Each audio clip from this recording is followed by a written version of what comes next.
It is another edition of Time About the Movies, and today we're taking a look at the 4 films released on October 9, 2009. There's only one big new release this weekend. That was the big wide release, and features a star-studded cast, and it's the directorial debut of Ralphie from A Christmas Story, so it's gotta be good, right? It's got Vince Vaughn, Jon Favreau, Jason Bateman, Kristen Bell, Kristen Davis, Malin Ackerman, Faison Love, John Reno. Clearly this has got to be a good movie, right? Right?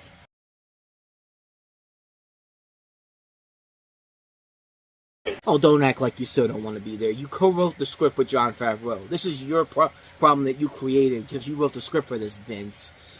Yeah, there's a lot of problems with this movie. This is Couples Retreat, a movie where, as you see from the trailer, you have a story. You have all these 4 different couples. One played by Vince Vaughn and Malin Ackerman. The other played by Faison Love and Callie Hawk.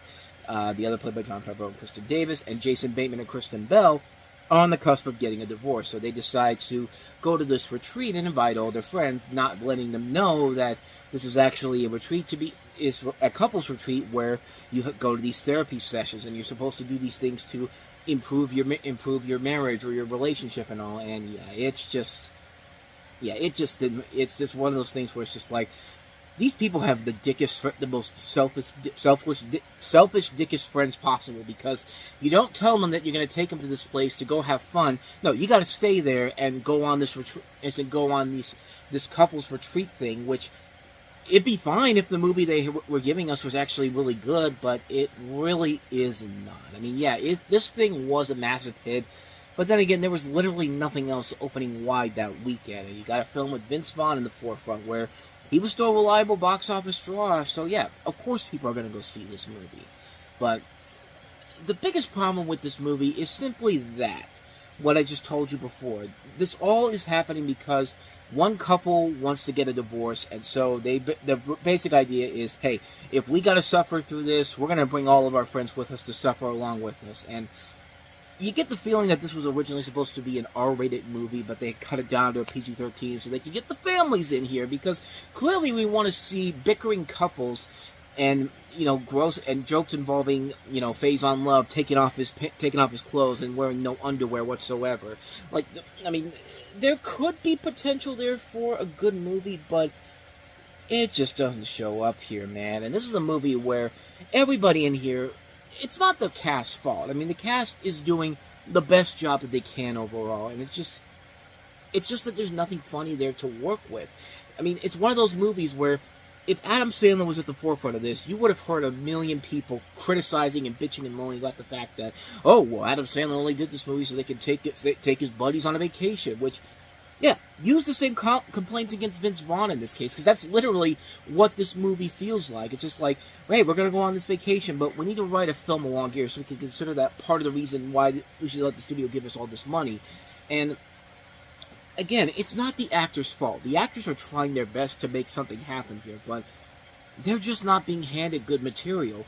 I mean, Vince Vaughn, Jon Favreau, you can kind of let it slide because he's proven that he's a good writer overall, and he's written a lot of good stuff. But Vince Vaughn, you can be a good actor. We've seen you in good movies. You can be funny too, but I don't know what they were thinking when they wrote the script for this. It just, nothing about the script makes any sense whatsoever. Like, some of these two people that you really do not get attached to, the chemistry just isn't there with most of them. The only two that you really feel chemistry for is Vince Vaughn and Malin Ackerman, and that's because they have kids. And yeah, you can make the argument that yeah, they have been. You can tell that they've been around long enough to know what to do, to know how to act like a couple in here. And you can make the argument that it works in that favor. But you don't buy Jon Favreau and Kristen Davis, nor do you really buy Jason Bateman or Kristen Bell. And Faison Love, which is good to see that he's getting a bigger role in a movie like this, but at the same time, it's just kind of like, I wish you'd give him something better to do than just having a 20-year-old girlfriend played by Callie Hawk. And when you see that, because the whole thing with him is that, he just got through. He's going through a separation right now with a wife that he used to have, and they haven't been officially divorced yet. So he's already dating somebody. More than likely, meaning that he probably cheated on her, which I think the movie does later say that he did. But they meet up with her. Her is the ex played by Tasha Smith, and him meet up again is towards the end of the movie. When they get together, That's where that chemistry really is. You buy more of the chemistry between Faison Love and Tasha Smith more than you do with him and Callie Hawk. Not to say that Callie Hawk's a bad actress, but she's not really given much to do except to just be the 20-year-old young girlfriend to this older guy, being the sugar daddy to Faison Love's character. And it's just like, you never buy them as a couple overall. I don't know if that was the movie's intention to do it that way, but it just didn't feel like that couple was really meant to be together. Like you feel more of the chemistry between Tasha Smith and Faison Love when they're on screen together, rather than you do with Faison Love and Callie Hawk. And again, it's just, in the comedy overall, just doesn't work. Like, lame attempts at gross out humor, or, you know, here's all these hot-looking guys that look at them take their clothes off. Look at the six-pack on the guy. Look, that guy looks like his penis is out. Like, it's just like, come on, man. Like, again, if you're gonna do it, you gotta do it where it actually is funny. Don't waste our time with a movie that's nearly 2 hours long and just give us nothing is everything that we've already seen done before in much better movies. Like, if you want to be honest, two people in this movie really do come out of this relatively unscathed and actually do become the stronger parts of the movie. And that's not even the main couples. It's two characters in particular. John Reno, who plays like the lead therapist and the guy who runs the resort. He's great. He actually does give a very good comedic performance that's kind of outside of his norm. And Peter Serafinowicz, who I guess they were trying to set up as the next big British comedy star to come to the U.S. after Russell Brand. And for what he did, he was pretty good. He actually was really funny when he was on screen. Granted, he does have a little bit of a subplot that really doesn't go anywhere with Guitar Hero. It just felt like they added it in there because, hey, Guitar Hero is the big thing. I mean, look at how the year began. We had Paul Blart Mall Cop have a Guitar Hero subplot. If they could do it, why can't us? Yeah, do something funny with it. But what I think is the most hilarious thing about this movie is that this movie has no memorability to it, except for the fact that when posters for this came out, for this movie, you look at the poster here.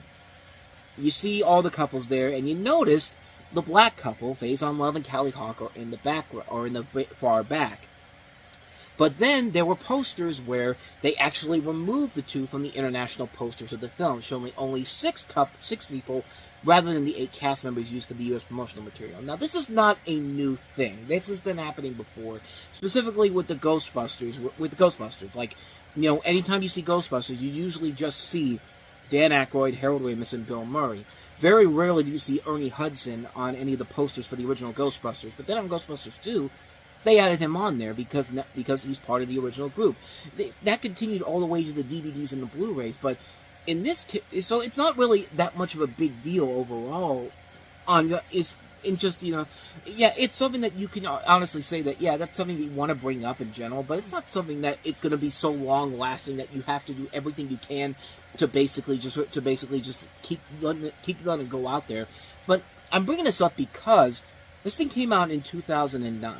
And the studio said it regretted causing offense and had abandoned plans to use the revised posters in other countries. So they basically just used the same poster that they did here in the U.S. But then, 11 years later, Faison Love filed a lawsuit accusing Universal of race discrimination and whitewashing for continued use of the offending poster. And it's just kind of like, you know, I get it. I get why you could be upset about that. But at the same time, it's just kind of like, it's been 11 years, dude. I mean, it's just like, there's no reason for you to continue to... There's no reason for you to bring that up now, except for the fact that it was 2020, and, you know, we were doing the thing, everyone was trying to show that we're more supportive of black people and that type of stuff. I mean, I'm making it sound like that I'm against the whole thing. Well, I'm not. I'm not at all. I'm just saying, like, it really felt like you were trying to do that because that was the big thing that was happening around that time, besides COVID, and, you know, after what happened with George Floyd. But, you know, I mean, if you had done this maybe a couple years after the movie, or even a year after the movie came out, then maybe I could have bought into it. But this is 11 years later, and really, nobody had cared about this movie after that. Like, this thing came and went. It was a hit when it came out, but it was long forgotten as soon as it came out. Like, you barely hear anybody even mention this movie overall. I mean, I don't know. Maybe it's just me that's thinking that, but I don't know. It feels like he was wasting his time with that. I don't even know if that lawsuit even went forward. Actually, let me see. I'm curious. Yeah, they settled out of court not but 2 months later. I mean, it basically felt like Faison Love was doing it because he hadn't been he'd been kind of, I mean, he was still kind of relevant, but I mean, after this, I mean, he hadn't done a whole lot since then that was actually considered good stuff. I mean, he's been mostly relegated to direct-to-DVD hell in stuff like Bulletproof 2 and, you know, The War with Grandpa, Back on the Strip, The Last Stop in Yuba County, like those type of stuff. So it felt like he was doing it because nobody really cared about him anymore as a top leading man, but not even a top leading man, but a top comedic actor. But I mean, it's not his fault. It's not his fault. He's not one of the reasons why the movie is not that good. It's just not an enjoyable film. It's a film where, you know, it would have worked probably if you had a better script to work with, but there's just nothing there.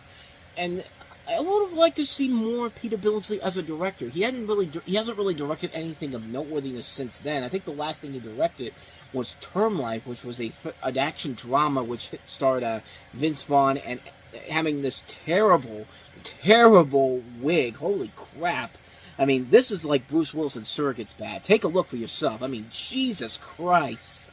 But you could see him with Haley Steinfeld, and yeah, it didn't do so well, and thus it did terrible with critics, and Peter Billingsley has not done anything on the directing side since then, which is a shame, because I really do feel like he could have done more directing things after Couples Retreat, but after that movie, like after Term Life, it's just like, not anymore, so. But hey, it doesn't matter. He's still getting those residuals from A Christmas Story every year. I mean, TBS plays it, 45 times a day, 45 times during the holiday season. He's good. He doesn't need to direct anything anymore, but, Couples Retreat. My overall final thoughts, it's not that great of a movie. I mean, it's a movie where you could see the potential for the comedy, but it just isn't there. It's just kind of a bland comedy, and you expect so much better with the talent involved in here. It's just like, yeah, it just didn't work for me, So anyway, that's a much longer than I was expecting review of Couples Retreat. I mean, good lord, I'm nearing 12 minutes on this. So hopefully I won't spend the next 12 minutes talking about our next movie, which is the Chris Rock documentary, Good Hair.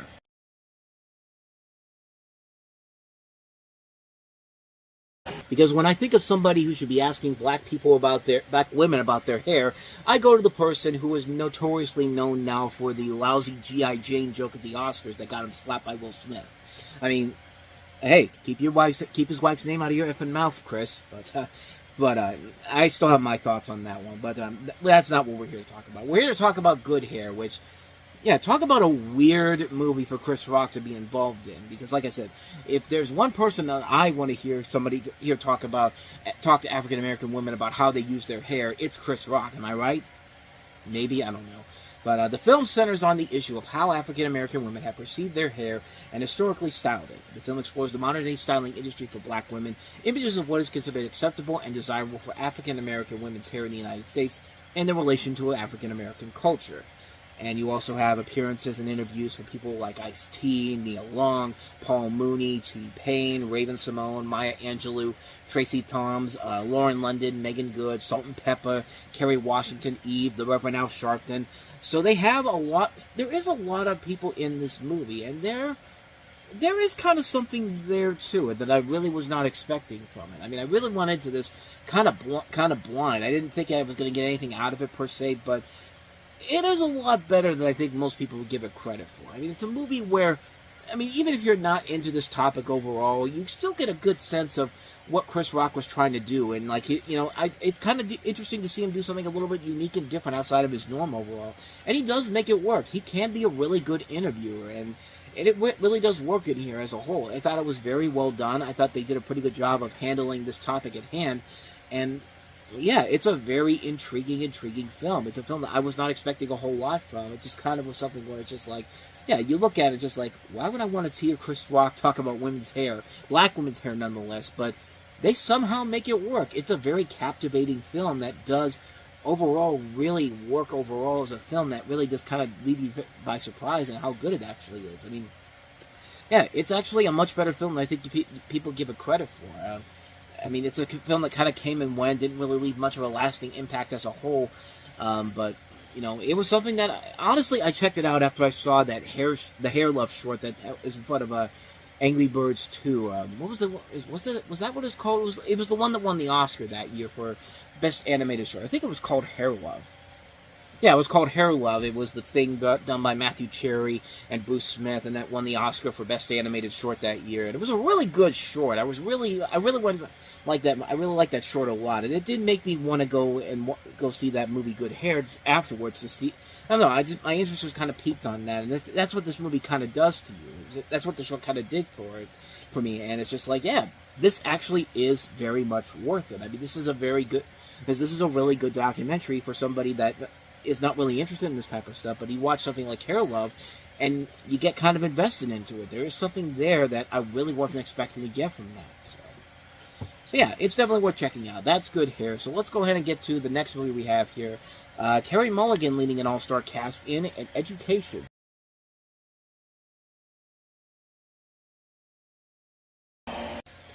So in the early 1960s, you have a 16-year-old played by Carey Mulligan who lives with her parents in the London suburb of Twickenham. On her father, Jack's wishes, everything that Jenny does is in the sole pursuit of being accepted into Oxford, as he, played by Alfred Molina, wants her to have a better life than him. Jenny is bright, pretty, hard-working, and also naturally gifted. The only problem her father may perceive in her life is her issue with learning Latin, and her dating a boy named Graham, played by Matthew Beard, who is nice but socially awkward. Jenny's life changes after she meets David Goldman, played by Peter Sarsgaard, a man over twice her age. David goes out of his way to show Jenny and her family that his interest in her is not improper and that he wants solely to expose her to cultural activities which she enjoys. Jenny quickly gets accustomed to the life to which David and his constant companions, Danny, played by Dominic Cooper, and Helen, played by Rosamund Pike, have shown her, and Jenny and David's relationship does move on to become a romantic one. However, Jenny slowly learns more about David by association, Danny and Helen, specifically how they make their money. Jenny has to decide if she wants to what she learns about them and leading such a life is worth foregoing her plans of higher education at Oxford. So yeah, I've never really seen this movie before. All I know is that this was the film that got several Oscar nominations, including Carey Mulligan for Best Actress. Nick Hornsby got an Oscar for Best Adapted Screenplay. He did Fever Pitch, and this also got a Best Picture nomination. But it has a solid cast, you know, Sarsgaard, Alfred Molina, Pike, Dominic Cooper, Emma Thompson, Olivia Williams, and Carey Mulligan, who probably gives a really good breakthrough performance that really made people aware of her existence and how she actually is a really good actress overall. But like I said, I haven't seen the movie, so I can't really say if it's any good or not, but it probably is. So anyway, let's get to the last movie we have here. Easily the best movie of the entire week. This movie, An Education, introduced the world to Carey Mulligan. This movie introduced the world to Tom Hardy. Ladies and gentlemen, Bronson.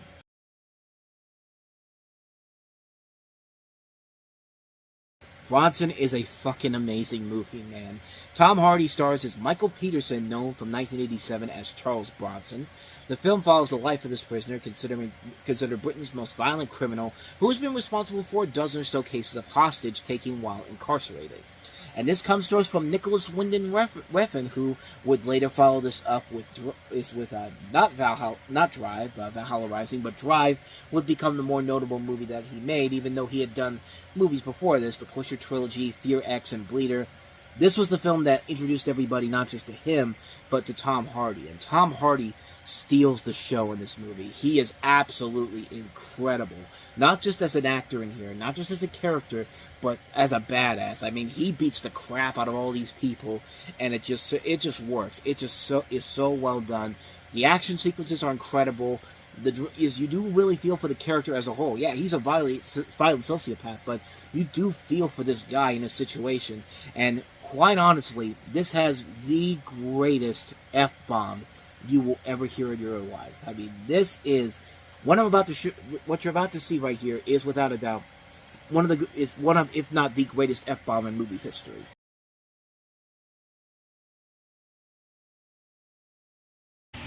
You keep expecting him to, like, play with his nose a little bit here. Got your nose, but no, that right there is the reason why I love this movie. That performance alone, he shuts the door.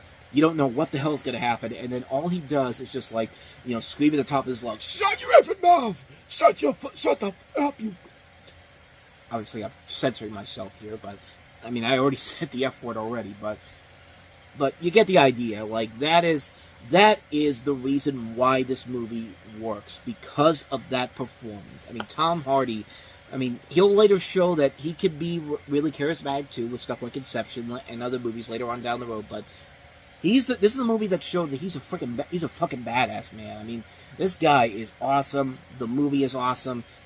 This is just such a great movie, man. If you have not seen Bronson, see Bronson. You are doing yourself a major, major disservice by not doing so. I mean, you know, if you don't, then Tom Hardy will come at you. And on that pleasant little note, we wrap up this episode of Time About the Movies. And next time we meet, we have a lot of notable movies once again. Some films that people like, others really don't like, especially the first film we have here.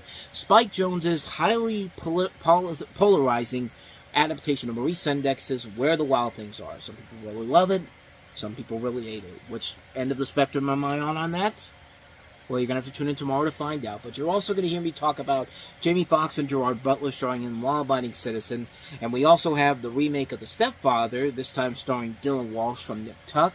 But also we have Black Dynamite with Michael Jai White and a satire and spoof of 70s exploitation movies. Basically, it's the Naked Gun equivalent to exploitation movies, and it's friggin' amazing. Not so amazing as the last film we have here, a movie that for the longest time I was really going to do a full-on video review for this because there is such a bizarre history behind this last film here. Ice Cube and Mike Epps starring in janky promoters, and I'll delve more into that on the next episode because, yeah, this was something where I was really planning on doing something big for this. I heard about the production problems and how the movie was finished without Ice Cube's involvement, and when I finally watched it a couple years later, it was just like, really, that's it? I mean, I had this plan of doing like a whole video talking about all the problems that this thing had, and I'll talk more about it tomorrow. I'm giving you too much to spoil you right now. We're already well past my usual time limit here. That Couples Retreat review really took up more of my time than I thought, but with all of that said, though, thank you guys so much for watching this, and I hope you enjoyed it. If you did, check out the previous episode. Check out the playlist as well. Previous episode playlist. I keep doing that, but anyway, do that. Hit the like button. Hit the subscribe button. Hit the notification button. You know what the rest of it. You know, we post videos here every day. Yada yada yada. I'm taking up too much of your time now. I'm gonna get out of here, so I'll see you guys tomorrow. Until then, thanks for watching. Take care.